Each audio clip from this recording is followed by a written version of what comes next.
Kaizer Chiefs are linked with this guy. Who is he, you might ask? Well, his name is Feisal Salum, and he currently plays for Azam up there in Tanzania. He's 26 years old. He plays as an attacking midfielder or a central midfielder. Last year, he scored 19 goals and he was only beat by Umfana Gazanalo Azizki, who plays for Young Africans now. Can you just take a moment and appreciate the fact that we're talking about a midfielder who scored 19 goals? 19 goals. You understand me? That is just madness. I was talking the other time with, I forgot who I was interviewing, and they were saying that midfielders must also start chipping in the goals at Kaizer Chiefs because we can't just depend on Ranga to score all the goals. Now, being linked with a person, a midfielder, who can score 19 goals in a league season, that would be very much welcome. But then, of course, it's not as easy as it sounds now, is it? Because for starters, Feisal Salum, after having such an incredible season, his team then triggered an extension of his contract, which was going to last until 2025. But now it's going to end in 2028. That is 4 years from now. And what does that do?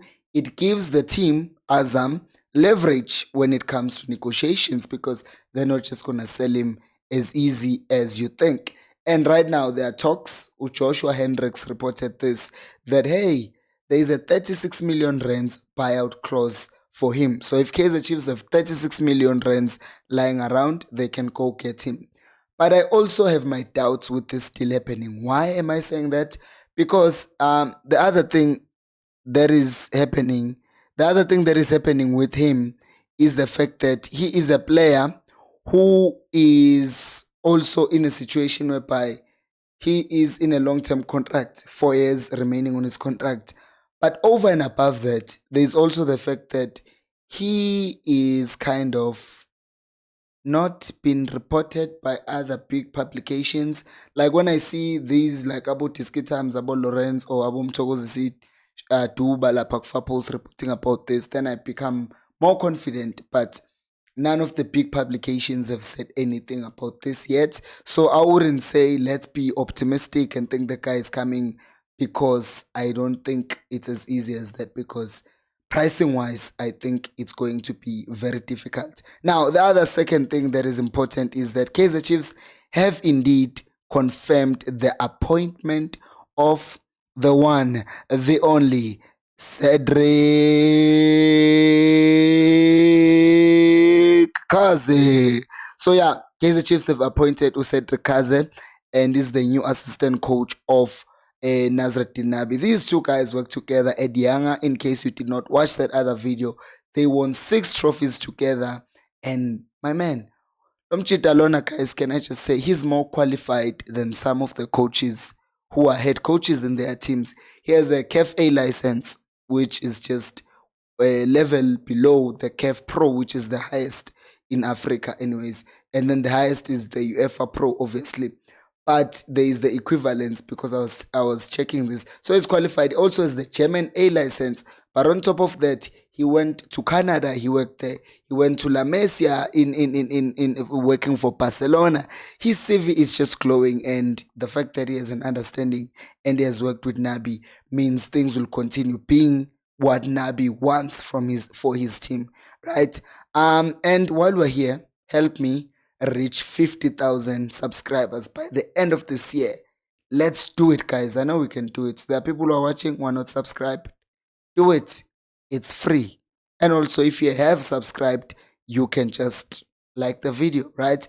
Also, another thing I want to remind you guys is the fact that on Saturday, when Chiefs is playing, I've started a new thing of saying, hey, send me your own match reactions so that I can then post them here so that people see what you think. So a 3 to 5 minute video, record yourself, and I will post the details down on the comment section. Check the first comment down below, and it will show you how to transfer the files and all of that stuff. So do check it out, and if you're interested, do send me those videos. Now, talking about the next thing, Bontle Mlife, a goalkeeper, the 3rd choice goalkeeper of Kaizer Chiefs.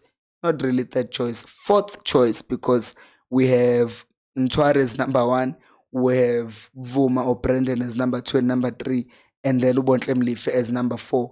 There are talks that Kaizer Chiefs want to see him play regularly, but at Kaizer Chiefs, he cannot do that because, as I said, there are 3 people who are ahead of him. So there are talks and possibilities that come January, he might actually leave the Chiefs and go out on a loan, which I'm not opposed to, because why keep a player in a team if he's not going to be playing? So I think that only makes sense. Which brings us to Mr. Nazreddin Nabi, the coach, the powerful man.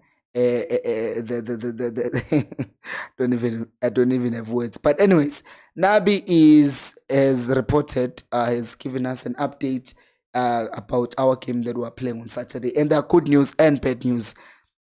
The 2 bad news is, number 1, Utotli is injured, apparently. I did not know that he got injured, but then look at the nonsense that we're playing in, that artificial thing that we're playing in where he was kicking the ball. Literally, where is this thing? I think I deleted it. I was going to show you. But the nonsense of the pitch that we're playing in, you can understand why players ended up getting injured. Tembazwana is out. It's that pitch. I blame that pitch. Just to add on the bad news as well, Edson Castillo was playing obviously for his nation of Venezuela in the World Cup qualifiers for the CONMEBOL, yes. And he only arrived today, Thursday, at 3 p.m. and arriving at that time and being expected to play on Saturday. When are you going to recover? So he's also a very big doubt for the Saturday game, which is a shame because, I saw some girl bowling in the game against the Gallants, but the Super Sport, I just want to see Castillo play in that game alongside Blom, because even if you do take out to Blom, if the fitness thing is still an issue, you can still have some girl playing deeper, and then Castillo will still go forward and give you an aerial threat, and also he can come back and be helpful defensively. So I don't know. It's not good news. Just to add on the bad news as well, Fiacre Ntwari was also national duty, so he might not be available, but obviously he's a goalkeeper, so it's not as Castillo, who might need that long to recover. So yeah.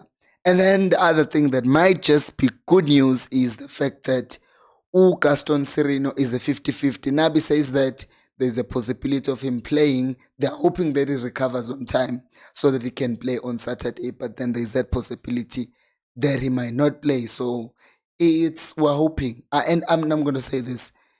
If you think he's ready, don't start the game with him. I don't know better than Nabi, but I think if you can play everyone else and they win the game for you against SuperSport, then give them that chance, because we still need Sereno.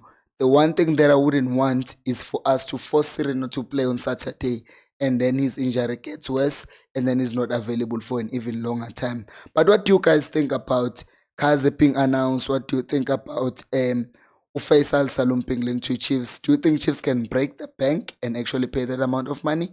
Let me know down in the comment section below, and let me know if you're interested in sending your videos through, because I don't want to wait here on Saturday thinking people will send their videos but they won't. So do let me know on the comments if you'll be sending your videos through. Thank you so much for watching, and until next time, remember, Ikos Alpelumoy.